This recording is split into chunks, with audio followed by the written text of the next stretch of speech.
The small cafe buzzed with life as people enjoyed their meals, unaware that something unforgettable was about to happen.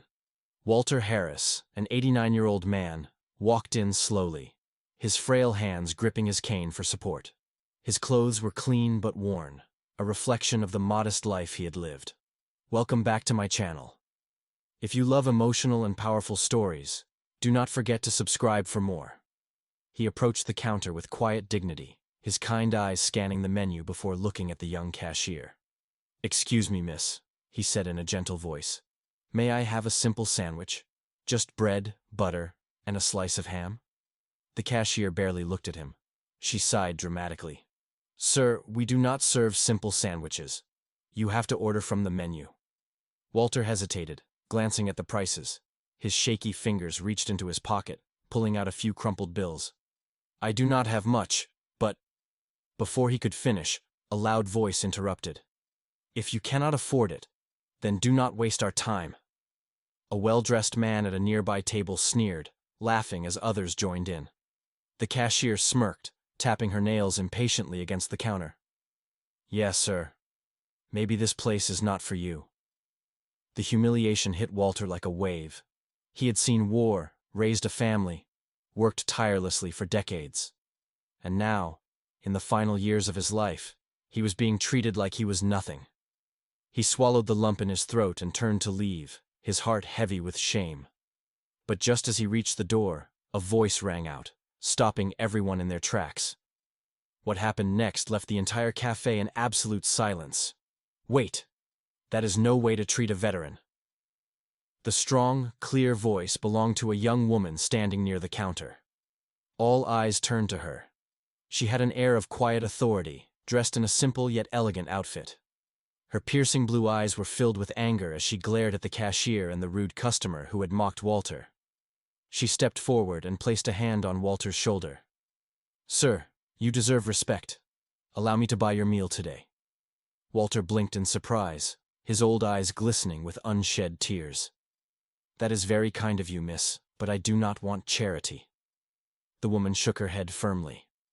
"It is not charity. It is gratitude. People like you built this country, and we owe you more than just a meal." The cafe fell into an uneasy silence. The rude customer shifted uncomfortably in his seat, avoiding eye contact. The cashier's face turned red, realizing she had just humiliated someone who deserved admiration, not ridicule. As the woman ordered the sandwich, a murmur spread through the cafe. People whispered, some nodding in agreement, others feeling ashamed of their earlier laughter. Then, something unexpected happened. One by one, customers started stepping forward. "I will cover his coffee," said a businessman near the window. "Let me add a slice of cake for him," an elderly woman offered with a smile. The atmosphere shifted, the cruelty of a few replaced by the kindness of many. Walter, overwhelmed by the sudden change, could only manage a soft, "Thank you." But as he took his first bite of the sandwich, the woman who had helped him did something that shocked everyone in the cafe. The woman suddenly turned to the rude customer, the same man who had mocked Walter, and walked straight toward him. The cafe fell into silence once more, all eyes watching her every move. She placed both hands on the table and leaned in slightly, her voice calm but firm. "You laughed at an old man who just wanted a meal. Tell me, what have you done in your life that gives you the right to judge him?" The man's face flushed with embarrassment. He opened his mouth to speak but found no words. The weight of the moment pressed down on him as the cafe remained completely still, waiting for his response. The woman did not wait. She pulled out her wallet, took out a crisp $100 bill, and placed it on his table. "Here. If money is all you respect, then let us see what you do with it. Will you spend it on yourself, or will you use it to fix the cruelty you just showed?" The man stared at the bill, his hands shaking slightly. The arrogance he had shown moments ago was gone. The entire cafe watched, waiting to see what he would do next. Walter, still holding his sandwich, observed the scene quietly.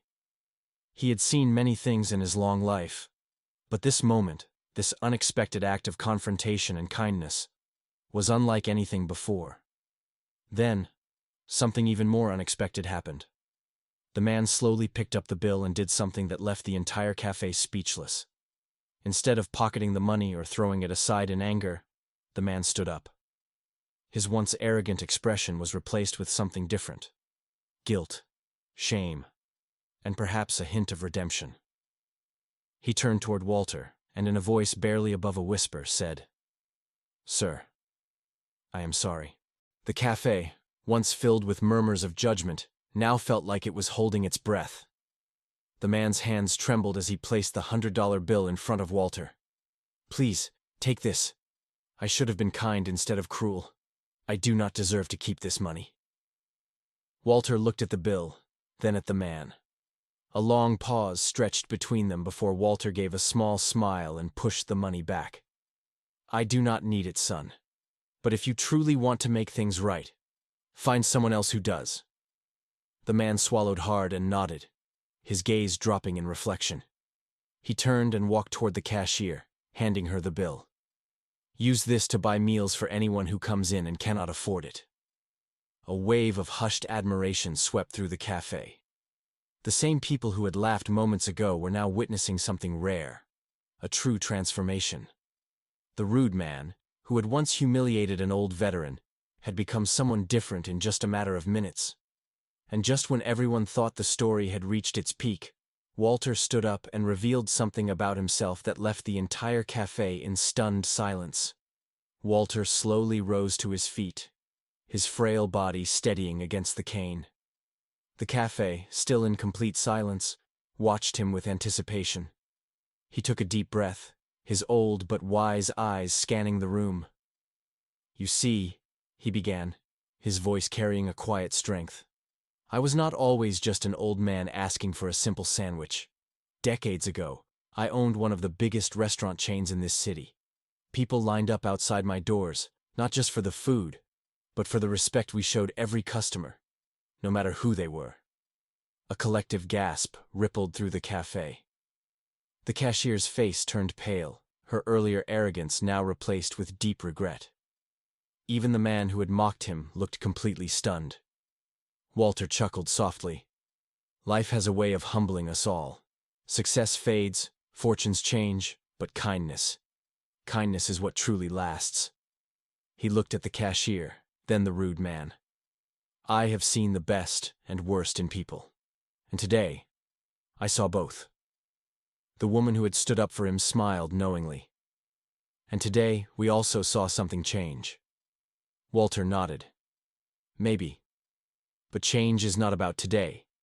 It is about what happens next." And just as everyone thought Walter had shared his biggest revelation, he took something out of his pocket that made the entire café gasp in disbelief. With trembling hands, Walter reached into his coat pocket and pulled out a small, weathered notebook. The edges were frayed, the cover worn from years of use. He placed it gently on the counter, his fingers lingering over the faded leather. "This," he said, his voice steady, "is the original ledger from my first restaurant. Every name in here belongs to someone who was struggling, someone who could not afford a meal. And every single one of them, every last one, ate for free." The café fell into complete silence. The cashier's lips parted slightly in shock. The rude customer bowed his head, his eyes filled with shame. Walter flipped through the pages, the ink faded, but still legible. Some of these names belonged to people who later became business owners, doctors, teachers, even politicians. But at the time, they were just hungry souls, no different than I was today. He paused, his gaze lifting. "I never turned anyone away, not once." A heavy wave of emotion settled over the room. Customers shifted uncomfortably in their seats, realizing how differently they had treated him compared to the kindness he had shown to so many before. The woman who had defended him reached out and gently touched his arm. "You never expected anything in return, did you?" Walter smiled softly. "Number. But life has a way of bringing things full circle." And as if fate had been listening, the door of the café suddenly opened, and the person who walked in left everyone utterly speechless. The café's door swung open, and a tall man in an expensive suit stepped inside. His presence alone commanded attention. But it was not just his appearance that stunned the crowd. It was the way his eyes locked onto Walter, filled with raw emotion. "Mr. Harris?" the man asked, his voice thick with disbelief.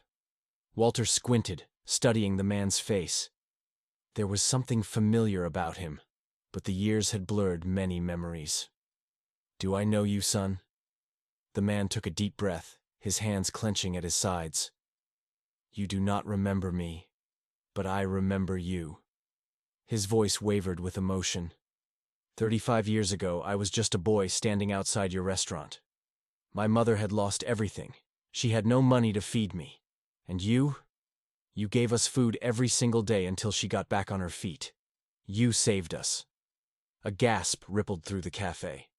The very same man who had built a business empire, whose name was known in elite circles, was now standing before them, forever indebted to the kindness of an old man who had been humiliated just moments ago. Walter's eyes widened as recognition dawned on him. A tear slipped down his cheek. "You were the little boy with the torn jacket," he whispered. The man nodded, his own eyes glistening. "And because of you, I never went to bed hungry again. I built my life on the lessons you unknowingly taught me." He turned and addressed the café. "This man is not just someone you dismissed. He is a hero in his own right." Silence stretched across the room, heavy with the weight of realization. And then, before anyone could react, the wealthy man did something that left everyone in complete shock. Without hesitation, the wealthy man reached into his pocket and pulled out a checkbook. He quickly scribbled down a number, tore the check out, and placed it in front of Walter with both hands. The entire café held its breath as Walter glanced down, and his eyes widened in disbelief. It was a check for $1 million. Gasps echoed throughout the café. Even the cashier, who had earlier dismissed Walter, clapped a hand over her mouth in shock. The arrogant customer who had mocked him sat frozen, unable to process what he was witnessing. Walter's hands trembled as he looked back at the man. "Son, I cannot accept this. I never helped people for a reward." The man smiled, his voice full of gratitude. "And that is exactly why you deserve it." He knelt before Walter, an act of deep respect. "You gave when you had little. Now, let me give back to you." Tears streamed down Walter's face as he placed a shaky hand on the man's shoulder. The café, once filled with ridicule and humiliation, was now overcome with admiration and awe. One act of kindness had come full circle in the most unexpected way. The wealthy man turned toward the cashier and the rest of the stunned crowd. "From now on, no one in this café will be turned away for not having money. Every meal for the needy will be paid for, in honor of Mr. Walter Harris." The café erupted in applause, people rising to their feet. The same place where Walter had been humiliated was now celebrating him. The cashier, ashamed of her earlier behavior, approached with tearful eyes. "Sir, I am so sorry. I was wrong to judge you." Walter smiled kindly. "It is never too late to learn kindness, my dear." As he stepped out of the café, the sun warming his frail body, he realized something. The world was still full of good people. Sometimes it just needed a reminder. And with that, he walked away. Not just as an old man who had once been humiliated, but as a legend whose kindness had changed lives.